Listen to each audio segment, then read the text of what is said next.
राम राम। कहते हैं कई व्यक्ति अपने जीवन में बहुत धन कमाते हैं, लेकिन उनका मार्ग धर्मार्थ की तरफ, परमार्थ की तरफ कभी नहीं मुड़ता। लेकिन जब उनको भगवान की तरफ से ठोकर लगती है, तब उनको समझ आता है कि यह मार्ग सबसे उत्तम है। ऊपर तो मुझे कुछ लेकर जाना ही नहीं, जो अपनी संपत्ति है, धन है, वो सब दुनिया में बांट दूं। अमेरिका में एक अरबपति व्यक्ति हुए जिन्होंने 25 साल की आयु में ही एक रिफाइनरी कंपनी खरीदी। 38 साल की उम्र तक वो 90% अमेरिकन रिफाइनरी कंपनियों के मालिक बन चुके थे।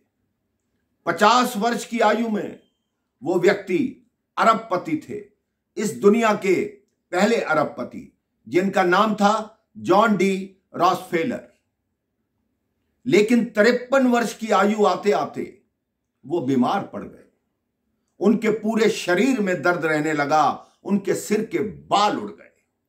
जो व्यक्ति दुनिया का हर सुख सुविधा साधन खरीद सकता था, उसको चिकित्सकों ने कहा कि आप कुछ स्नैक्स और सूप पर ही जिंदा रहेंगे, इसके अलावा आप कुछ नहीं खा सकते और आपकी आयु केवल 1 वर्ष बाकी रह गई है।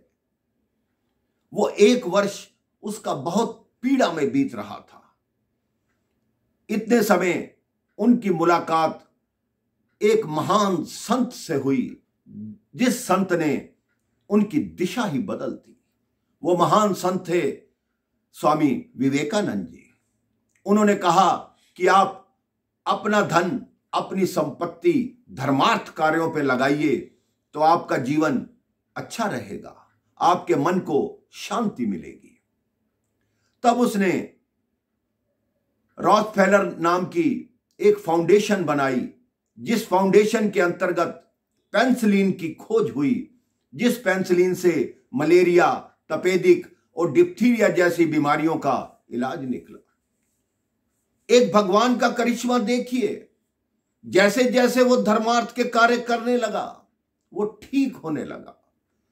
जिन डॉक्टरों ने कहा था कि वो 1 वर्ष तक जीवित रहेगा, वो व्यक्ति उसके 35 वर्ष बाद तक जीवित रहा और 98 साल की उम्र में जाकर उसने अपने प्राण दिए।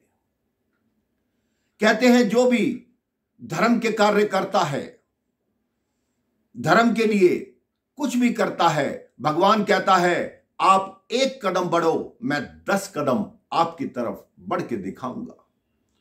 रॉकफेलर ने अपनी डायरी में लिखा कि मैंने जीवन का हर सुख देखा, हर संपदा देखी, लेकिन जो सुख, जो संपदा धर्मार्थ करके आई, इन आखिरी 45 सालों में जो मैंने जीवन जिया, वो मैंने कभी नहीं जिया। इसलिए आप भी अपने जीवन में ये ध्येय बना लीजिए कि हम भी धर्मार्थ और परमार्थ कार्य करते रहेंगे और अपने जीवन को सफल बनाएंगे।